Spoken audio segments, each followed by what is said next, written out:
Hey, I want to encourage you to tune in to today's broadcast where we're going to talk about the key to releasing the flow of blessing in your life through generosity and stopping stinginess, an enemy to your prosperity. Welcome to Wisdom for Living with Greg Mohr. Join with Greg as he shares truth from the Word of God that will help you grow in wisdom and successfully navigate a balanced life with family, marriage, finances, and relationships. And now, here's Greg. Hey, welcome today to another broadcast of Wisdom for Living, where our goal is to help you grow in wisdom, maturity, and grace. And we've been talking about the enemies of prosperity. I've experienced years of ministry and seeing people see the verses that say God wants us to prosper. He desires His servants and His sons to prosper. Beloved, I wish above all things that you prosper and be in health, even as your soul prospers. But then very few people really walk in that in a consistent way. And so what I've discovered is there are several enemies that stand in the way of our prosperity. And if we'll drive the enemies out of our land, we will walk in the prosperity that God has for us. So I want to tell you a funny before I get into the lesson today. So this is called the Indian Chief's Weather Forecast. It was autumn, and the Indians on the remote reservation asked their new chief if the winter was going to be cold or mild. Since he was an Indian chief in a modern society, he had never been taught the old secrets. When he looked at the sky, he couldn't tell what the weather was going to be. Nevertheless, to be on the safe side, he replied to his tribe that the winter was indeed going to be cold and that the members of the village should collect firewood to be prepared. Also, being a practical leader, after several days, he got an idea, and he went to the phone booth, called the National Weather Service, and asked, "Is the coming winter going to be cold?" "It looks like this winter is going to be quite cold indeed," the meteorologist at the Weather Service responded. So the chief went back to his people and told them to collect even more wood in order to be prepared. A week later, he called the National Weather Service. Again, he said, "Is it going to be a very cold winter?" "Yes," the man at the National Weather Service again replied, "It's definitely going to be a very cold winter." The chief again went back to his people and ordered them to collect every scrap of wood that they could find. 2 weeks later, he called the National Weather Service again. "Are you absolutely sure that the winter is going to be very cold?" "Absolutely," the man replied. "It's going to be one of the coldest winters ever." "How can you be so sure?" the chief asked him. The weatherman replied, "Because the Indians are collecting firewood like crazy." Oh, that's awesome. That is funny. And so, we've been sharing the last several broadcasts about the enemies of prosperity. Listen, just in some of our lives, we don't have these enemies. In some of these areas, you've already driven them out of your life. You've already got revelation from the Word. And so this may just be confirmation for you. For others of you, there's specific areas. It could just be one or two enemies of these enemies to prosperity that are keeping you from the fullness of God's blessing in your life. Jesus said, "The thief comes to steal, kill, and destroy," in John 10:10, "but I'm come that you might have life and have it more abundantly." And so, we've talked about the enemy of ignorance of the purpose of prosperity. The purpose of prosperity being, I'm blessed to be a blessing, to have enough and extra, and that I have both bread and seed. Then there's the enemy of a poverty spirit or a poverty mentality. it's seeing life through the glasses of there's not going to be enough for me. It's not going to be enough food or enough jobs or enough job opportunities or housing or whatever. I remember one time when God opened the door for us to pastor our second church, and it was a boom time. It was in the oil business, and it was a small community. We were moving to a small community, and it was a lot of oil fields and gas wells and things like that. And so there was just literally no housing available. And when God spoke to us to go there, the elders were calling us and say, "Look, we just can't find a house for you." I said, "Look, if God called us there, there'll be a house for us." And sure enough, we found a house. And so, but we had this mindset that, you know what, if God calls us to a place, there's going to be provision. And someone I'm talking to right now, either your credit score is not high enough, or something has happened in your past in financing, and you need a loan you need a mortgage to buy a home. You've been renting and you want to buy a home, and you've been turned down before. I just want to encourage you. You need to approach this situation from a place of surplus. God's going to make a way for you. You have favor. You need to go to that mortgage company and just like you're shopping that mortgage company, and you're not dependent upon them. They're not the only mortgage company who can help you. If you need to try that again. You need to apply again. God is going to open a door for you, and I want to hear back from you. Just go to our website and just email info@gregmohr.com. I want to hear the testimony, because I know God's speaking to someone because you've driven this enemy of the poverty mentality out of your life. Praise God. Then the enemy of blindness, about God's care for us. The enemy of fear, and then the enemy of covetousness. And then we talked in the last broadcast about impulsiveness. And man, what a powerful truth to know that God's going to lead us if we follow Him. He's going to lead us in the prosperity that He promised us, but it causes us, in order for us to receive it, it requires us to be walking in relationship with Him, listening to Him, following Him, being sensitive to His voice, not coveting what other people have, not following the whims of our flesh, not just allowing ourselves to be pressured into making financial decisions. Pressure is never from the Lord.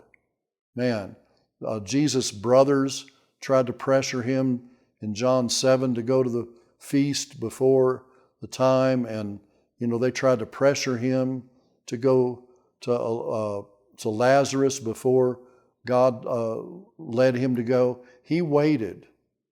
He waited until He had release from the Father. Listen, if you'll wait on God, you'll never regret it.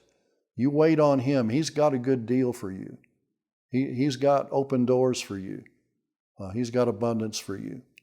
Today I want to talk about this enemy I call stinginess.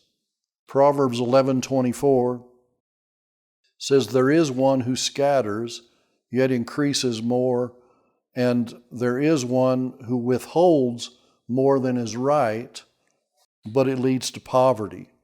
Well, you've probably met him. Maybe you've even been him at one time. You know who I'm talking about? Mr. Scrooge, Tightwad, Mr. Greedy Gut, stingy, mingy, greedy gut. He's the person who makes you beg for every dollar and makes you feel guilty about spending it afterwards. He still owns the first dollar he ever made. Rather, really, it owns him. And, this person may have money, but really they're ruled by the spirit of poverty or a poverty mentality. That's the fear that there's not going to be enough. Proverbs 13:7 says, there is one who makes himself rich, yet has nothing. So riches are never intended to stop with just you. We're not intended to become a Dead Sea. And you know what I mean by that? Where God's blessings come to us, but we become a closed off channel. We don't allow a closed off sea, and it doesn't go out from us and flow out to others. We weren't intended to be a Dead Sea. God's blessings were intended to flow to us so they could flow through us. Proverbs 11:26 says, the people will curse him who withhold grain. And God intends that his blessings to us also be used to bless others, not just ourselves. That's real prosperity. Now, stinginess and selfishness is how blessing turns into a curse. And it's just that's not God's will for us to just be thinking about ourselves and maybe then just tipping God every once in a while, if it's just, if we can get by with it. Listen, everything we have, the Lord gave us. Everything he blessed you with, it came from him. And we don't need to be stingy with that. We need to be generous. And I've just made a decision. I don't care what lack the enemy throws my way. I already know I'm going to turn it into a blessing because I'm going to find a way to give. I'm going to find something I can give. Years ago, I was sitting on the front row with a lot of big-time ministers, who were on television and all kinds of things. And the Lord told me, I want you to give in this offering, and I just want you to take the money that you have. And all I had was a $5 bill. And I was really ashamed to give that because these guys were giving big checks and everything. All I had was a $5 bill. And the Lord said, don't ever be ashamed about what I've given you. And you do with what I tell you to do with it. I've had him tell me before, I was in a consulting business and the Lord said, this offering, this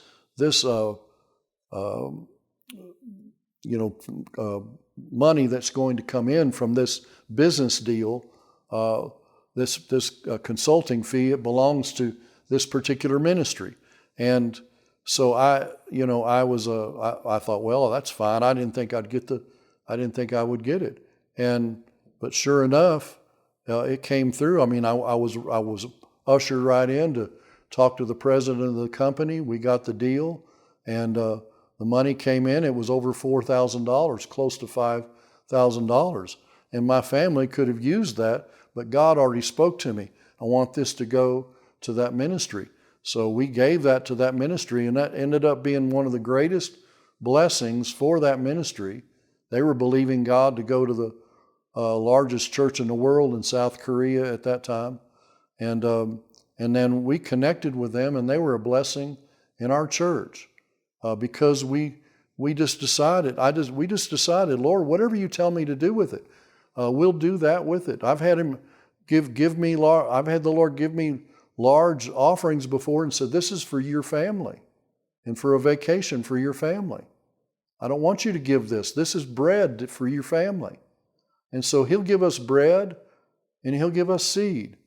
Now look, what's going to happen to bread if you plant it in the ground? It's just going to, it's just going to deteriorate. What's going to happen if you have seed that you could sow in the ground and yet you eat it? Seed is not going to fill you up. So we need to develop this relationship with the Lord. He said he would give us bread. He would give us both bread to eat, to meet our needs, and seed to sow with.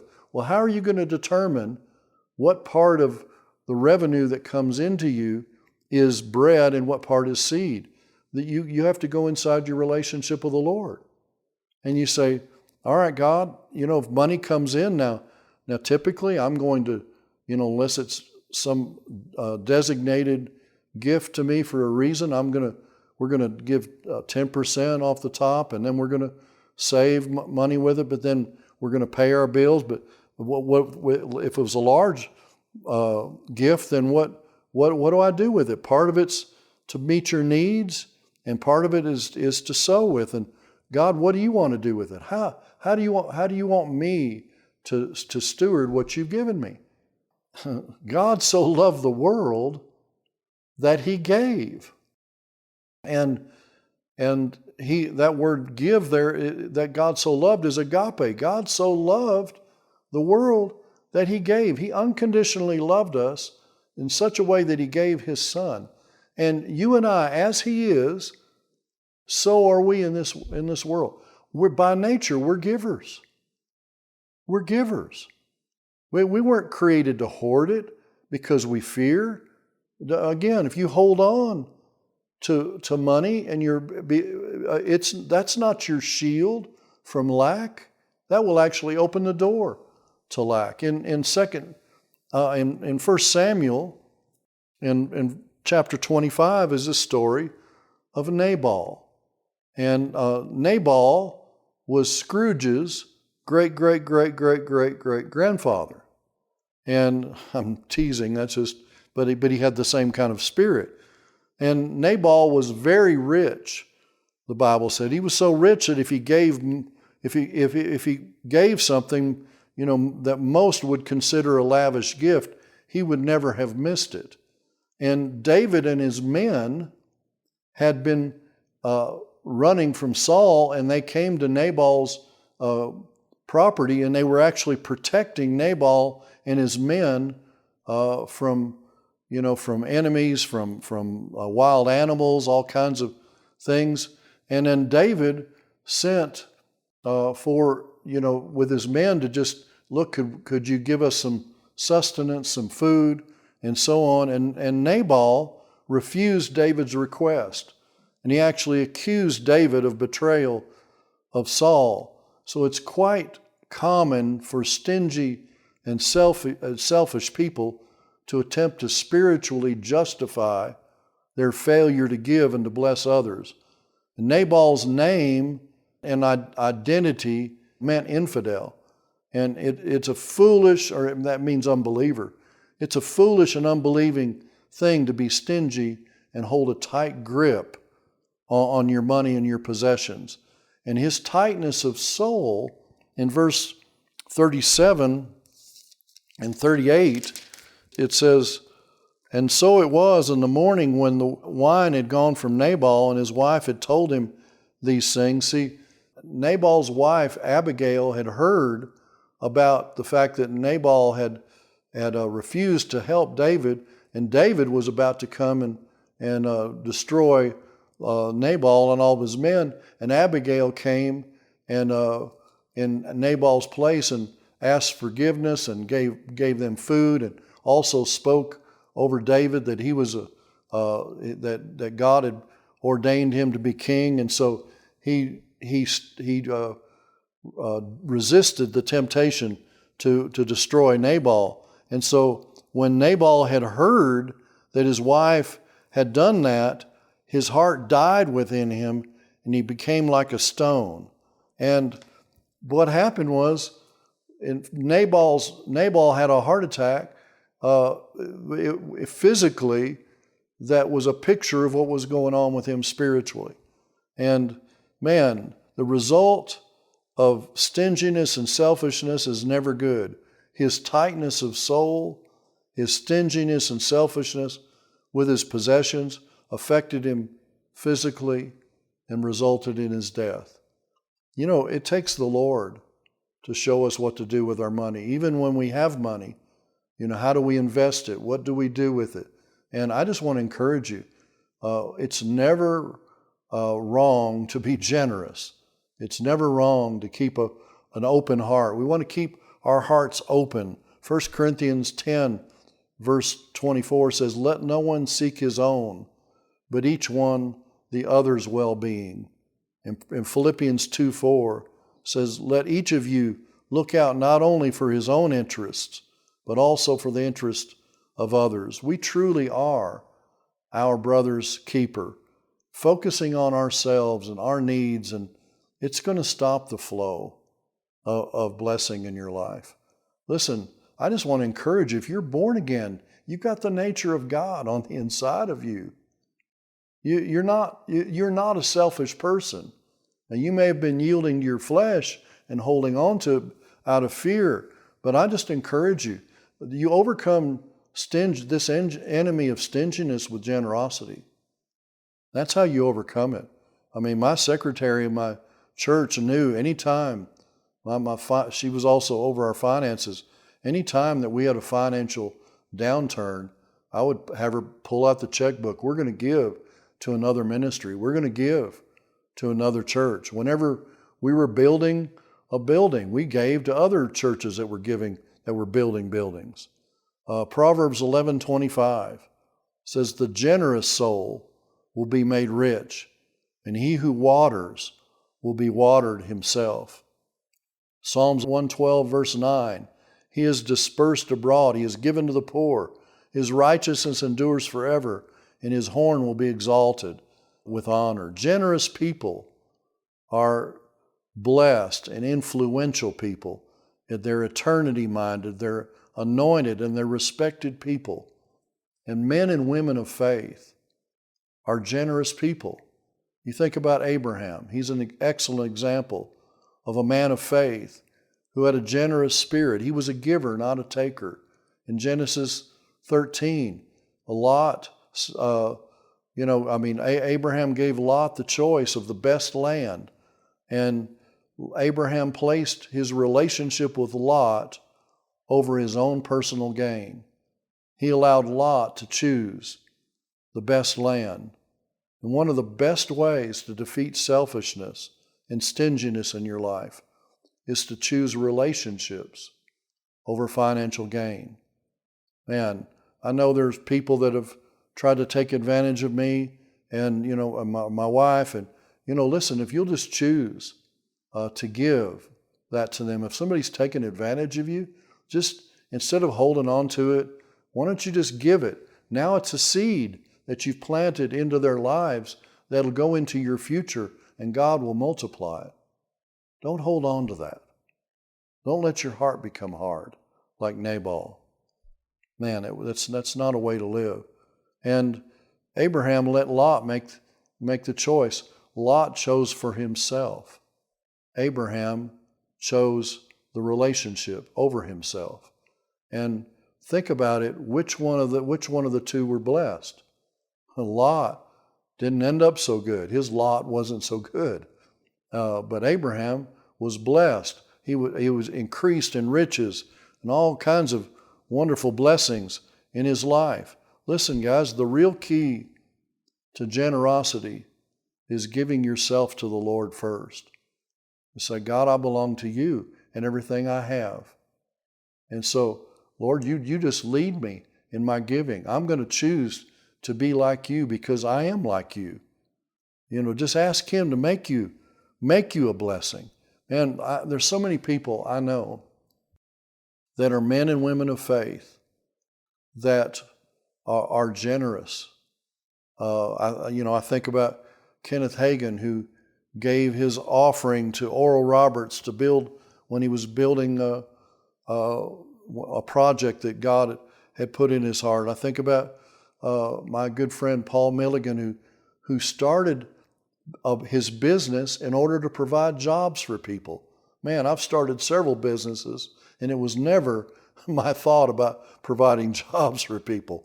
I think about my pastor, Bob Nichols, who has sown into so many ministers and pastors' lives, and myself included. He promoted me and sowed financially into my life. And then Andrew Womack, who has a give account to give to the poor and give to widows and to minister to other ministers and on and on. Listen, I don't know about you. I want to choose to be a generous person. God so loved the world that he gave. As he is, so are you. And so am I in this world. This is a major key to prosperity, is generosity over stinginess.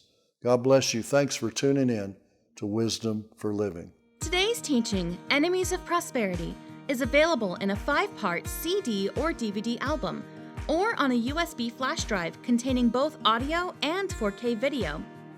Also, today when you order Enemies of Prosperity in either CD, DVD, or USB, Pastor Greg will give you a free copy of his book, A Prosperous Soul.